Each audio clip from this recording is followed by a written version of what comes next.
రోజువారీ పనులతో బిజీగా ఉండడం వల్ల పాదాల మీద శ్రద్ధ పెట్టం.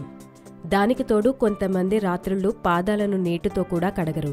ఫలితంగా పాదాలు అందవిహీనంగా మారి వాసనొస్తాయి.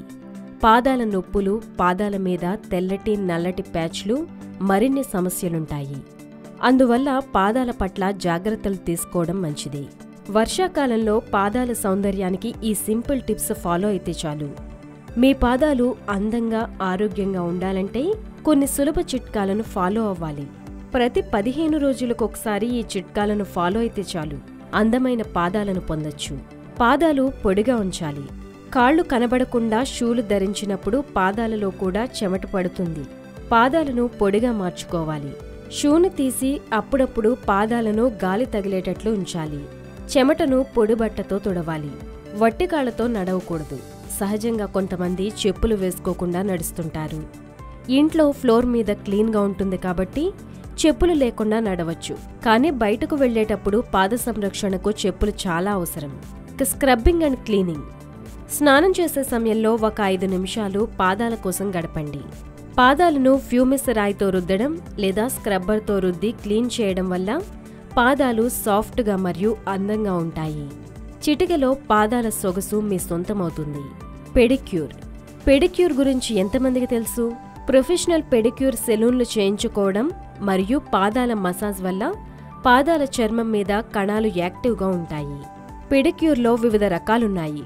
పెడిక్యూర్ ఎంపిక చేసుకునేటప్పుడు మీ పాదాల సమస్యకు సరిపోయేవి ఎంపిక చేసుకోవాలి. పాదాలకు విశ్రాంతి. శరీరంలాగే పాదాలు కూడా అలసిపోతాయి. మెత్తగా చదునుగా ఉండే ఫ్లోర్ మ్యాట్ మీద పాదాలను ఉంచి విశ్రాంతి తీసుకోవాలి. వాకింగ్ లేదా వ్యాయామాల వల్ల కూడా పాదాల సమస్యలుంటాయి. కాబట్టి పాదాలకు అప్పుడప్పుడు విశ్రాంతి కలిగించడం మంచిది. కాలిగోళ్లు షేప్ చేయడం, ట్రిమ్ చేయడం. పాదాల పట్ల తగిన జాగ్రత్తలు తీసుకోవాలి. కాలిగోళ్లు అందంగా షేప్ చేయడం, ట్రిమ్ చేయడం చేయాలి. గోళ్లు ఎక్కువగా పెరగకుండా ఎప్పటికప్పుడు కట్ చేయడం వల్ల పాదాలు అందంగా కనపడతాయి. అల్లం పేస్టుతో పాదాల దుర్వాసనకు చెక్ పెట్టచ్చు. డెర్మటాలజిస్ట్ను కలవడానికి సిగ్గుపడకండి. పాద సంరక్షణలో భాగంగా కాళ్ల పగుళ్లు, ఫంగస్ ఇన్ఫెక్షన్స్, రంగు మారడం వంటి సమస్యలున్నప్పుడు డెర్మటాలజిస్ట్ను తప్పకుండా కలిసి చికిత్స తీసుకోవాలి. చిన్న సమస్యలున్నప్పుడు ఇంట్లోనే చిట్కాలను ఉపయోగించాలి. Nail paint. నెయిల్ పాలిష్ను రోజూ మార్చే అలవాటు చాలా మందికుంటుంది. అయితే మన్నికైనవి ఎంపిక చేసుకుంటే మంచిది. చౌకైనవి, మన్నిక లేని వాటిని వేసుకోవడం వల్ల పాదాల ఆరోగ్యాన్ని పాడు చేస్తాయి. అందువల్ల నెయిల్ పెయింట్ కొనేవారు బ్రాండెడ్ నెయిల్ పెయింట్స్ ఎంపిక చేసుకోవాలి. కాలికి మాయిశ్చరైజర్.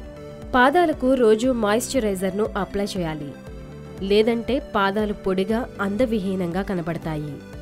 స్నానం చేసిన వెంటనే పాదాలకు మాయిశ్చరైజర్ను అప్లై చేయాలి.